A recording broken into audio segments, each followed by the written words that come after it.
नीता नगरी is sponsored by खाता book. Business हुआ इजी। जब खाता बुक से पूरा बिजनेस करते हैं तो इस पर ऑनलाइन पेमेंट्स कलेक्ट क्यों नहीं करते? क्या ये सेफ है? जी हाँ, ये 100% प्राइवेट और सेफ है, साथ ही अन्य बेनिफिट्स भी।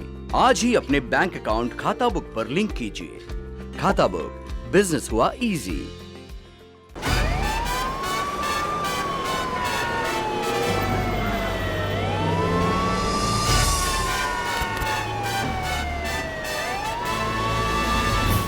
केरल की लेफ्ट सरकार, विजयन सरकार पर गंभीर सवाल उठे हैं। मुख्यमंत्री को अपने प्रिंसिपल सेक्रेटरी को उनके पद से हटाना पड़ा है। एक बड़े गोल्ड स्कैम का खुलासा हुआ है। डिप्लोमेटिक चैनल्स का इस्तेमाल करके सोने की तस्करी हो रही थी। राजदीप जी, देखिए, ये पहला गोल्ड स्कैम नहीं है केरल में। केरल में एक बड़े समय से लग रहा है कि एक लॉबी है जो मिडिल ईस्ट में बेस है, जो केरल के लोगों का, केरल को एक बेस उन्होंने बनाया है। क्योंकि आप जानते हैं केरल के कई लोग मिडिल ईस्ट में रहते हैं, तो एक कनेक्शन बना है। यूएई का काउंसिलेट है तिरुवनंतपुरम में। उसी डिप्लोमेटिक बैग से जो दूतावास है जहां से वो सामान आता है, उसी में ये गोल्ड, ये सोना पाया गया। यानी कहीं ना कहीं ये ऑर्गेनाइज्ड क्रिमिनल रैकेट था।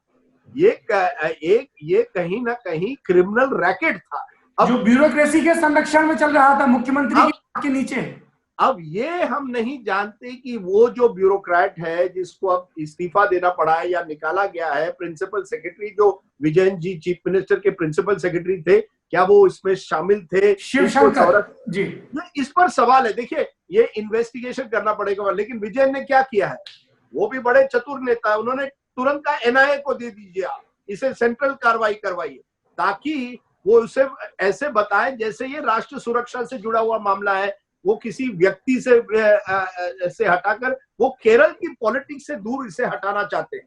क्योंकि आप जानिए अगले साल केरल में चुनाव है जी। तो केरल की राजनीति में विजय नहीं चाहते कि उन पर ये आरोप लगे कि आप करप्शन को संरक्षण दे रहे हैं, क्योंकि ये इसीलिए वो सेंट्रल एजेंसी को लाने की बात कर रहे हैं। बिल्कुल, क्योंकि अगर ये केरल की राजनीति तक सीमित हो जाए, कांग्रेस वर्सेस लेफ्ट सीमित हो जाए, तो विजयन जी पर की परेशानी बढ़ सकती है।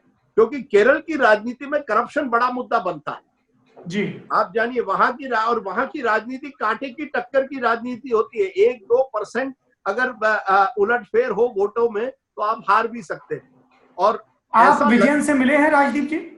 जी, एक बार मिला हूं। बड़े वो ज्यादा बात नहीं करते क्योंकि लैंग्वेज की प्रॉब्लम है।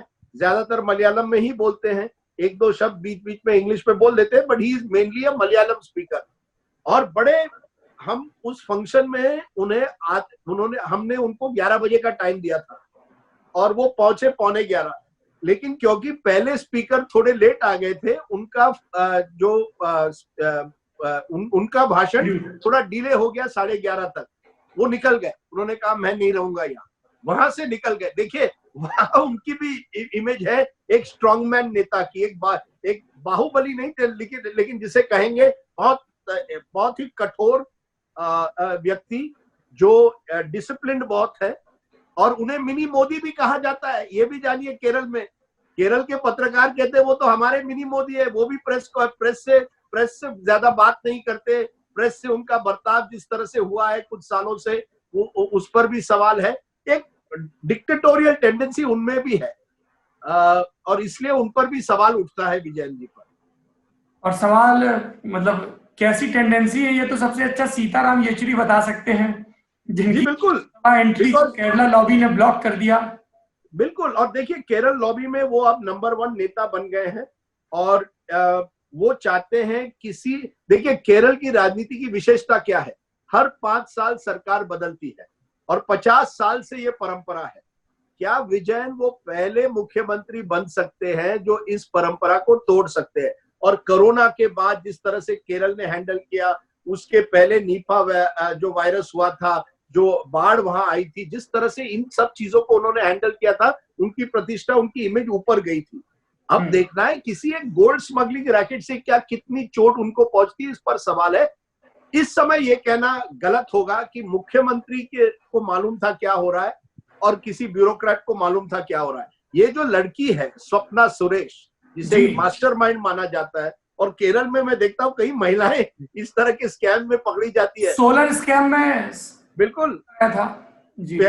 7 साल पहले जब उमन चंडी वहां मुख्यमंत्री थे, तब सोलर स्कैम में भी इसी तरह से एक महिला पर आरोप हुआ था। अब भी एक माना जाता है एक मास्टरमाइंड एक महिला है और उसकी क्रिमिनल ट्रैक रिकॉर्ड भी है। तो मुझे प्रिंसिपल लगता है सेक्रेटरी ने उसकी सिफारिश की थी, प्रिंसिपल सेक्रेटरी ने उसकी सिफारिश और की थी। केरल सरकार ने उसको नियुक्ति देते समय उसके क्रिमिनल बैकग्राउंड की जांच नहीं की थी। इन सब बिल्कुल, सवाल तो उठेंगे सरकार और उस व्यक्ति पर, प्रिंसिपल सेक्रेटरी पर जरूर सवाल उठेंगे, और क्योंकि वो चीफ मिनिस्टर के कार्यालय में थे इसलिए मुख्यमंत्री में पर उठ रहे। ये चुनावी साल है केरल में, तो ये आरोप लगाना स्वाभाविक है। लेकिन आप जानिए, विजयन जिस तरह से अपनी डोमिनेंस केरला की पॉलिटिक्स में इस समय कर रहे हैं, उनको हराना आसान नहीं होगा, आसान नहीं है इस बार। बीजेपी की क्या संभावनाएं लगती हैं आपको? सर, बीजेपी ने बहुत कोशिश की है केरल में, लेकिन आपने देखा है कि उनकी वोट संख्या बढ़ी है, लेकिन सीट में बदलना मुश्किल है। केरल की जो 2 पार्टी सिस्टम है, 2 alliance system, left democratic front और यूनाइटेड डेमोक्रेटिक फ्रंट, इससे बाहर हटना मुश्किल है, क्योंकि उनकी ग्राउंड लेवल सपोर्ट है। राजदीप जी, वेस्ट बंगाल में भी यही था। बिल्कुल, लेकिन सर बंगाल और केरल में एक फर्क है। वहां की जो पार्टियां हैं उनका जो ग्रिप लोकल लेवल पर है, जिस तरह से संस्थाओं पर है पूरे। देखिए, बंगाल में 1 पार्टी थी एक समय में, लेफ्ट, उसके बाद और एक 1 पार्टी आई, तृणमूल, यानी विपक्ष की जगह थी, विपक्ष के लिए जगह थी। जैसे लेफ्ट पार्टियां कमजोर होती गई बंगाल में, विपक्ष के लिए जगह बनी और बीजेपी ने वो जगह संभाली। केरल में विपक्ष में या तो कांग्रेस होती है या लेफ्ट होती है, तो यानी सरकार और विपक्ष दोनों की जगहें ये 2 बड़े अलायंस ने संभाली है। और वहां मुझे लगता है कि आरएसएस और इसके संगठन और बीजेपी जिस तरह से धीमे ग्रो कर रही है, वो केरल लक्ष्य से, सर, वो वोटर अगर आप देखें 4%, 6% से 10-12% की पार्टी बन गई है।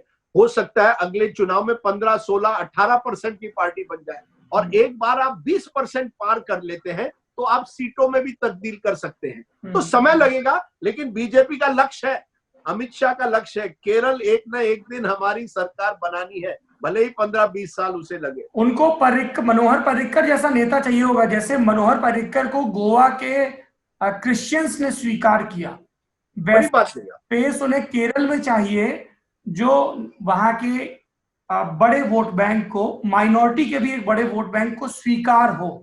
मुझे लगता है जरूरी है, क्योंकि आप जब माइनॉरिटी वर्ड यूज करते हैं केरल की राजनीति में या गोवा की राजनीति में, वहां माइनॉरिटी 20% से ज्यादा है।